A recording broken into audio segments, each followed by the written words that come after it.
peço as orações da igreja em favor do nosso irmão presbítero Manuel, que está se recuperando no hospital, daquele caso tão terrível que machucou todos nós essa semana. Ele se recupera bem, graças a Deus, mas precisamos revesti-lo de oração. Lembre-se de orar sempre por isso.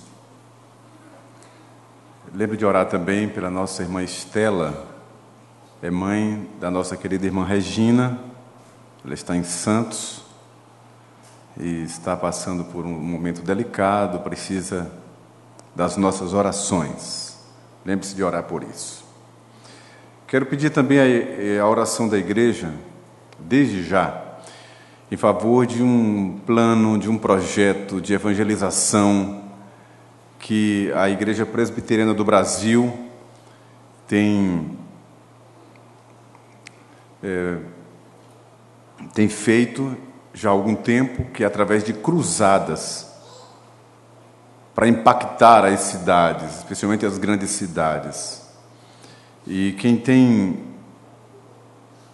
feito essas cruzadas, mais recentemente, tem sido o Verdade e Vida, que começou como um programa, mas depois tornou-se um ministério, uma agência evangelizadora, e tem levado a mensagem evangelística para toda a nação e países outros que, através da internet, podem acompanhar essas mensagens. E guarde isso que eu vou dizer a vocês. No próximo dia 22 de junho, agora deste ano, acontecerá aqui em Salvador um grande evento, que na verdade é o principal jogo da Copa das Confederações, grande movimento, o foco todo voltado para Salvador, pois o Verdade e Vida estará promovendo uma cruzada evangelística aqui em Salvador, no mesmo dia do jogo. O jogo é à tarde, a cruzada será de manhã, das 10 ao meio-dia. E o propósito é impactar a cidade. E o tema dessa cruzada é ainda mais impactante. O tema eu achei fabuloso, a sua vida está em jogo. Olha que coisa sensacional, não é? Bem de acordo com o que mobilizará não só a cidade, mas o país nesse dia. Sua vida está em jogo. Então, cartazes serão feitos, camisetas para serem distribuídas. Eu não sei como é que vai ser feito, mas nós queremos impactar a cidade. Quem está coordenando essa cruzada é nosso irmão Daniel Sacramento, que é o representante hoje do Verdade e Vida à frente dessas cruzadas, e será aqui em nossa cidade. Nós vamos ter algumas reuniões com lideranças, pastores de várias denominações, para mobilizar o maior número de pessoas possível para esse grande evento. Sem um número grande de pessoas envolvidas, fica muito difícil fazer todo esse trabalho. Então, a gente vai contar com um número maior de pastores que a gente puder e de líderes que esses pastores puderem mobilizar também em suas igrejas. A nossa igreja vai ser a primeira a se envolver com esse trabalho. O presbítero Daniel Sacramento vai trazer informações daqui para frente, cada domingo, sobre o que está sendo feito, o que será feito, o que caberá a cada um de nós, porque não é apenas a participação indo cultuar naquele dia. Não faria muito sentido uma cruzada evangelística feita para crentes. A gente chegar lá e ouvir mais uma mensagem, não é esse o propósito. O propósito é cada um se mobilizar, se envolver, convidar pessoas, divulgar o evento. Faremos isso através de várias mídias, mas o formiguinha é fundamental. O contato, o convite, o apelo mesmo, levar alguém que ainda não está na fé para ouvir essa mensagem. Sua vida está em jogo. Isso vai ser uma coisa fabulosa. Você que está ouvindo, acompanhando aqui pela internet, programe-se para isso, desde já. Fale para alguém desse trabalho. O diácono Timóteo é o homem da mídia, que vai bolar uma logomarca para o evento. Isso vai ser também transmitido através de um site ou um blog, todas as ferramentas que a gente puder disponibilizar serão mobilizadas para que esse evento seja amplamente divulgado, até porque nos falta pouco tempo. É 1 mês e pouco que a gente tem para divulgar, correr atrás, mas dá tempo. E nós queremos nos envolver com isso, começando com a nossa igreja. Eu disse ao presbítero Daniel, conte comigo naquilo que eu puder me envolver e fazer, eu estarei em total disponibilidade para esse trabalho. E a Igreja da Bahia é a primeira a dizer sim, a se envolver, até porque é uma obra maravilhosa na nossa cidade, para impactar Salvador e o Brasil. Sua vida está em jogo, e essa é a grande realidade. Agora eu quero te convidar a abrir a Bíblia Sagrada, a Palavra de Deus. Em um dos textos mais emblemáticos, mais significativos no que tange à evangelização. Abra em Efésios capítulo 2, de 1 a 10. Efésios capítulo 2, de 1 a 10.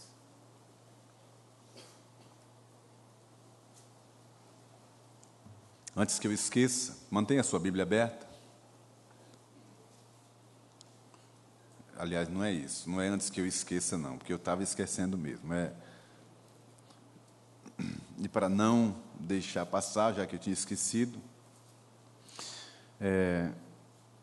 Daniel Sacramento não estava aqui de manhã, alguns irmãos também não estavam. Eu preguei e falei sobre pregar a tempo e a fora de tempo, instar, e o texto dá razão para isso. Diz que é porque virá um tempo em que não suportarão a sã doutrina. Então, a gente ainda pode pregar em determinados lugares e nós precisamos aproveitar as oportunidades, todas as oportunidades. Eu lembro do tempo em que as igrejas, os mais velhos aqui se lembram disso, tinham serviço de som externo, geralmente um megafone, não é, um alto-falante, que era colocado na torre da igreja.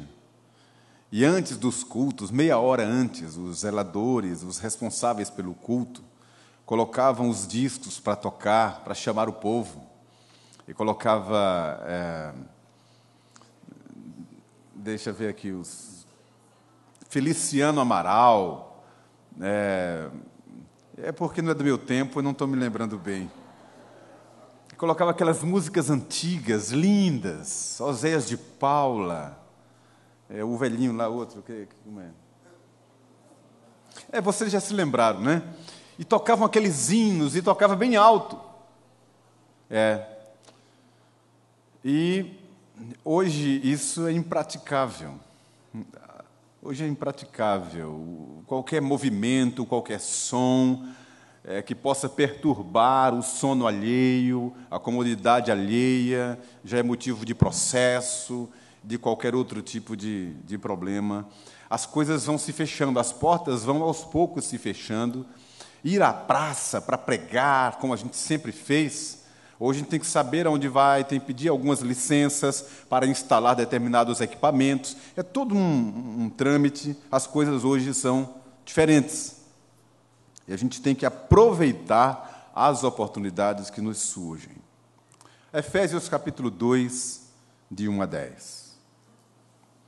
Ele vos deu vida, estando vós mortos nos vossos delitos e pecados, nos quais andastes outrora, segundo o curso deste mundo, segundo o príncipe da potestade do ar, do Espírito que agora atua nos filhos da desobediência, entre os quais também todos nós andamos outrora, segundo as inclinações da nossa carne, fazendo a vontade da carne e dos pensamentos, e éramos, por natureza, filhos da ira, como também os demais. Mas Deus, sendo rico em misericórdia, por causa do grande amor com que nos amou, e estando nós mortos em nossos delitos, nos deu vida juntamente com Cristo. Pela graça sois salvos. E juntamente com Ele, nos ressuscitou e nos fez assentar nos lugares celestiais em Cristo Jesus, para mostrar nos séculos vindouros a suprema riqueza da sua graça em bondade para conosco em Cristo Jesus. Porque pela graça sois salvos mediante a fé, e isto não vem de vós, é dom de Deus, não de obras, para que ninguém se glorie, pois somos feitura dele, criados em Cristo Jesus para as boas obras, as quais Deus de antemão preparou para que andássemos nelas. Louvado seja o Senhor.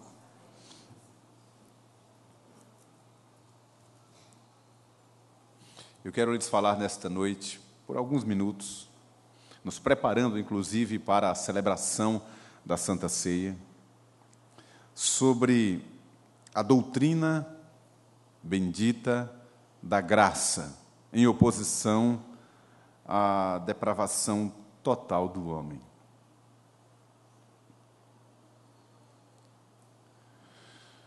Esse texto fala das duas realidades, da forma mais clara e explícita que pode haver em qualquer outro texto. Os primeiros versos falam sobre a depravação total do homem, como ocorre e quais os resultados. Deixe-me também explicar teologicamente isso para você, de forma prática e rápida, para ir para o que me interessa hoje. Primeiro, o texto deixa claro que a questão da morte pelo pecado é uma questão de natureza.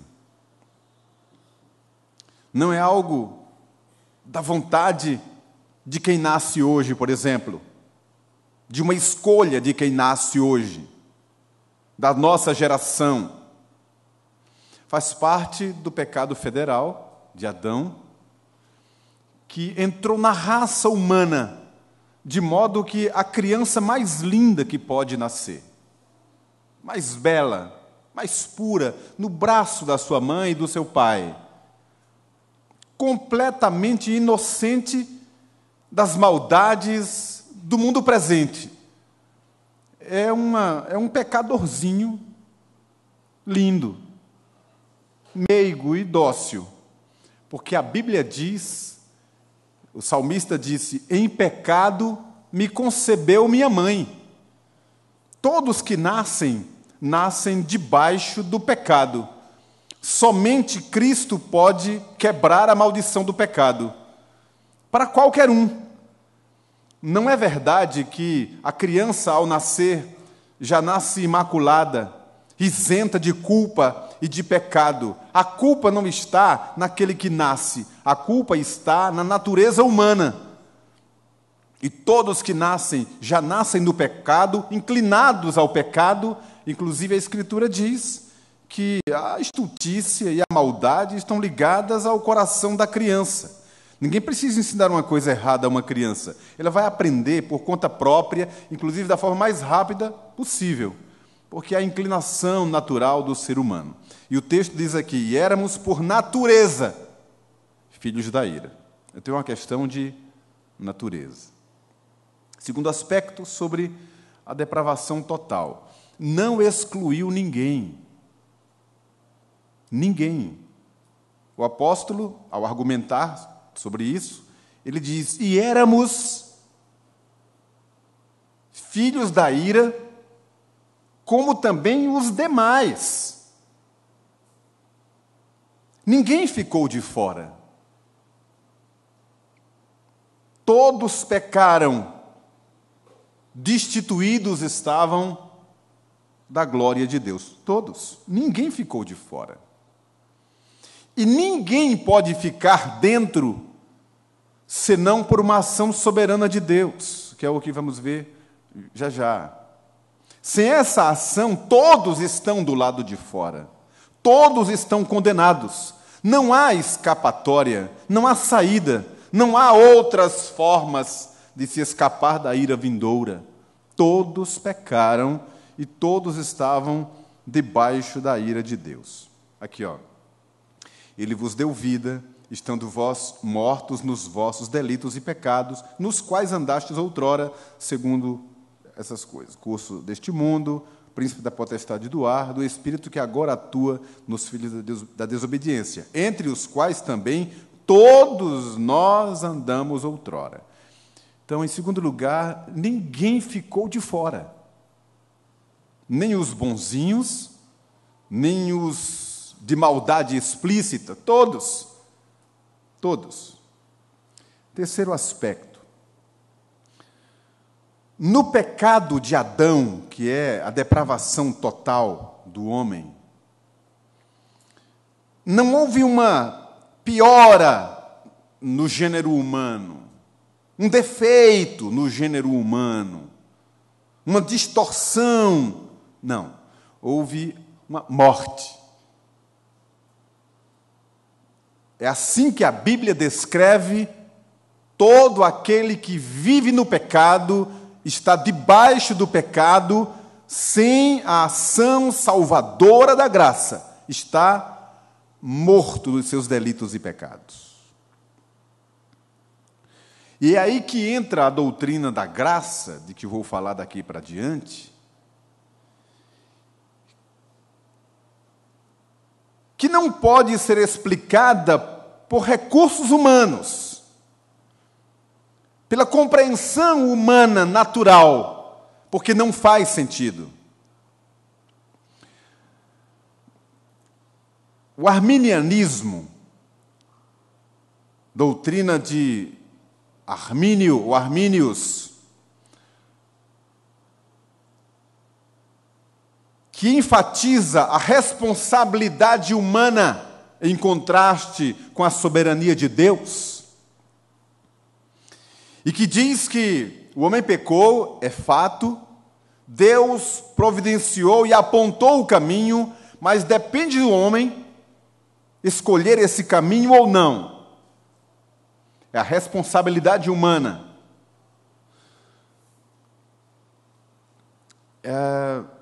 Não faz sentido olhando para esse texto. Porque o texto deixa claro que o homem, depois do pecado do Éden, morreu espiritualmente.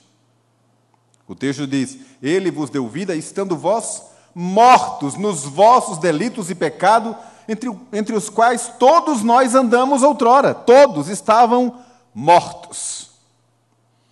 Hoje, ainda, o Espírito que atua sobre os filhos da desobediência mantém essas pessoas que estão longe de Deus espiritualmente mortas, embora andem, interajam, conversem, negociem, vivam como os seres normais, como os animais também. Mas, espiritualmente, não estão desmaiadas, adormecidas, estão mortas. E mortos não reagem, mortos não escolhem, não tomam decisões, mortos estão mortos. Neste texto, e daqui para frente vou falar sobre a graça, nós encontramos uma ação divina, objetiva e prática. Verso 1. Ele vos deu vida. Ele vos deu vida quando vós estáveis mortos nos vossos delitos e pecados. Então, não foi uma escolha minha, nenhuma escolha sua. Ele nos deu vida quando estávamos mortos.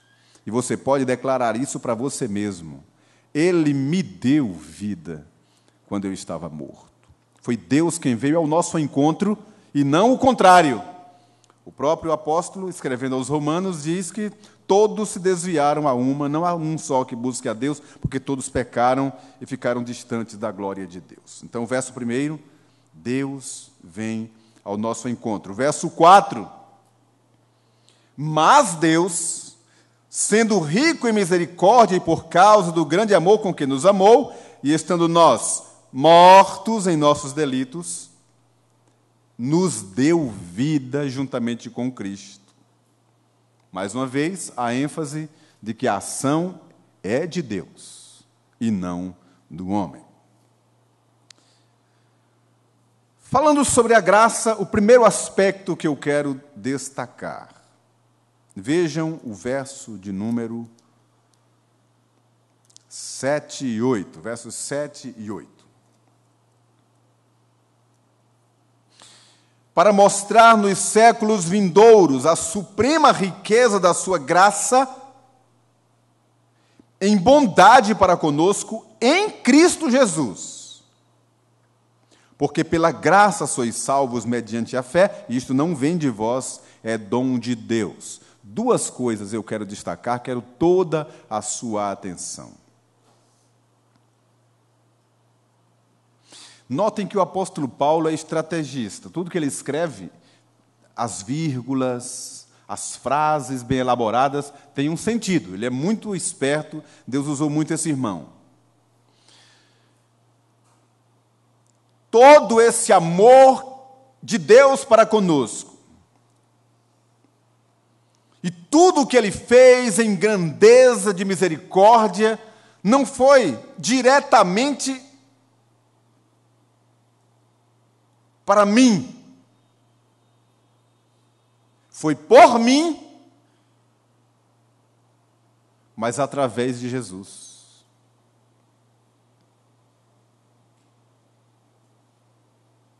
Não há nada em nós que possa agradar a Deus por nós mesmos, encantar, impressionar Deus. Ele nos amou em Cristo Jesus. Olha o texto aqui, ó. Para mostrar nos séculos vindouros a suprema riqueza da sua graça em bondade para conosco em Cristo Jesus. É o que a teologia chama de justificação pela fé. É por isso que mesmo hoje, sendo nós ainda imperfeitos, inclinados ainda ao mal, e pecamos, e erramos, e sofremos, tropeçamos, nos levantamos, Deus olha para nós e não vê defeito algum, porque Ele nos vê através de Jesus. A sua graça nos revestiu através da misericórdia dele. Tem uma mensagem que me apaixona bastante. Eu já preguei várias vezes, mas tem sempre alguém que não ouviu. Vou dizer em 2 minutos. É aquela mensagem da Escritura das peças do tabernáculo, em que Deus mandou que os líderes levitas tirassem, arrancassem a madeira lá do bosque, e tinha que ser madeira de acácia, não podia ser cedro, nem carvalho, terebinto, ou qualquer outra madeira nobre, forte, resistente. Tinha que ser acácia, que é uma madeira frágil, cheia de defeitos, de nós, para representar a natureza humana, como somos. Essa madeira era trabalhada, aplanada, alisada, cortada em tiras, para depois ser utilizada em um utensílio que pudesse ser utilizado no altar. E depois fazia-se a mesa, a bacia, o lugar onde colocar a bacia, vários utensílios de madeira de acácia, agora aparelhada. Mas não ficava por aí. Deus ordenou que aquela madeira fosse recoberta com ouro puro. E o ouro é um símbolo da glória de Deus. E aquela madeira era recoberta com ouro puro. E depois era colocada no altar. Quando Deus olhava para aquele utensílio, Ele não via a madeira, Ele via o ouro. Ele via a sua glória. Deus hoje olha para nós através de Jesus e vê remidos, santificados, justificados, guardados pelo seu amor, mesmo sendo nós quem somos. Por essa razão é que Paulo, com toda clareza, verdade, transparência, disse às igrejas, disse aos romanos, que eu vou citar agora, e já eu vou citar esse texto que estou lendo com vocês. Paulo disse aos romanos que hoje,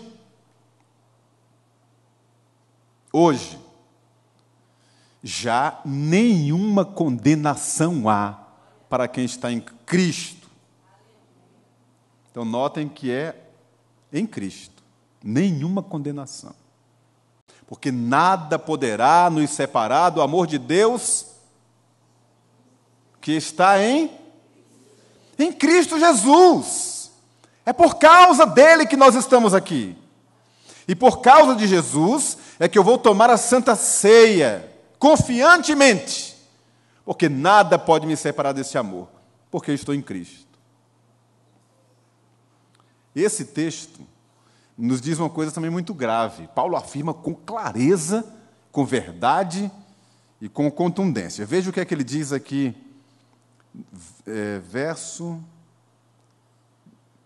6. Verso 6. Juntamente com ele nos ressuscitou e nos fez assentar nos lugares celestiais em Cristo Jesus. Espera aí, deixa eu reler de novo. Vê se é isso mesmo que eu estou lendo aqui. Verso 5 diz que, estando nós mortos em nossos delitos, ele nos deu vida, pela graça sois salvos, em Cristo, e juntamente com ele quem? Nos ressuscitou e nos fez assentar nos lugares celestiais em Cristo Jesus. Então, aos olhos de Deus, no plano espiritual, no plano eterno, infalível e invencível, eu creio que eu já estou assentado nos lugares celestiais em Cristo. E posso afirmar isso hoje à noite, tá certo? Por causa de mim, por causa da minha bondade, da minha justiça, das minhas habilidades ou qualquer outra coisa, eu digo, a minha estou falando de nós. É óbvio que não. O fator é Cristo Jesus. É nele que estamos. É por causa dele que nós fomos salvos. E é através dele que Deus nos alcança. Louvado seja o nome do Senhor. Isso é graça. Segundo aspecto, olha o que é que o texto diz, o texto que eu li. Porque pela graça sois salvos mediante a fé, e isto não vem de vós, é dom de Deus. Não vem de obras, para que ninguém se glorie. Isso quer dizer que a salvação, primeiro, não me pertence, é uma obra de Deus, pela graça. Por sua misericórdia, é um presente, é um favor imerecido. Eu não fiz nada para merecer essa graça. Eu estava perdido, como também os demais. Estava morto. E toda aquela mortandade, todo mundo abatido, todo mundo no chão. Deus, por sua graça e misericórdia, soprou sobre mim o seu hálito e me ressuscitou. Eu não sei porquê. Eu quero apenas entregar a minha vida para Ele e viver para Ele em gratidão por ter sido escolhido. Não sei porquê, até porque os critérios de Deus não são os nossos critérios. Isso não vem de vós. É dom de Deus. Quero finalizar com isto. Não vem de obras para que ninguém se glorie, pois somos feitura dele, criados em Cristo Jesus, para boas obras, as quais Deus de antemão preparou para que andássemos nelas. Eu preciso explicar isso aqui para você. A Igreja Católica Apostólica Romana e os desdobramentos da doutrina de Roma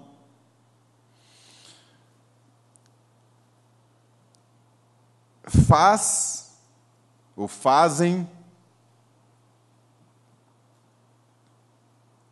as pessoas entenderem que podem alcançar a salvação por atos de bondade, que são chamados de boas obras ou caridade. Atender a algum necessitado, fazer alguma coisa a alguém que precisa, enfim. Boas obras. E, primeiramente, o texto deixa claro que não é a justiça própria, a justiça humana, que pode levar alguém ao céu, porque isso não vem de vós, é um dom de Deus. Mas, em segundo e último lugar, dentro desse aspecto aqui, eu quero deixar claro para você que não é de caridade, de socorro diaconal, que o texto fala sobre essas boas obras. E não é para as boas obras, é para boas obras. É retidão.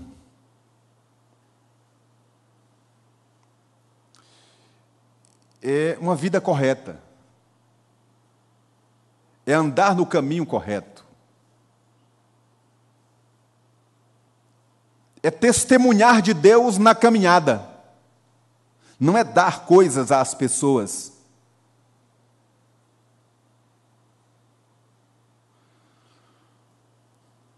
De modo que, Mateus capítulo 5, o Senhor Jesus diz, Mateus registrou, que a gente deve viver de tal maneira, em retidão, que ele chamou de justiça, que as pessoas olhem para nós e glorifiquem a Deus. É nesse sentido. Ou seja, eu fui salvo pela graça sem mérito algum. Mas porque eu fui salvo por essa graça, agora eu vou viver para honrar a graça que me alcançou. Viver de modo piedoso e reto na presença de Deus. É por isso que o apóstolo Paulo diz que aquele que está salvo não pode mais viver pecando, que era exatamente o plano anterior. Agora, alcançado pela graça, não pode mais viver naquele caminho. Então, guarde essa palavra com você nesta noite. Você foi salvo não porque você fez algo maravilhoso, porque os nossos atos de justiça, aos olhos de Deus, são o quê? Trapos de imundícia, diz a Escritura. A coisa mais sensacional que a gente possa fazer aos olhos de Deus, por justiça própria, aquilo de nada vale. Deus não olhou para nós por causa do que a gente fez. E eu vou dar um texto para você pensar depois sobre isso. Romanos capítulo 9. O apóstolo Paulo diz que não tinham sido nascidos ainda os gêmeos, Esaú e Jacó, para fazerem bem ou mal, para que a eleição de Deus não se processasse por atos de justiça de um ou de outro. Mas antes de nascerem, Deus já tinha dito, o mais novo, o mais velho, servirá o mais moço, por um critério exclusivamente de Deus. Então, em primeiro lugar, você está aqui pela misericórdia e pela graça de Deus. E continua até Jesus voltar, sendo salvo e agraciado por misericórdia, não pelo que você faz. Mas vem a segunda parte. Porque você foi salvo, Deus requer uma vida nova. São os atos de justiça ou as boas obras, ou as ações dignas da vocação que abraçamos. Que o Senhor aplique a sua palavra ao nosso coração para nos dar forças para andar a nossa caminhada com temor e tremor. Amém.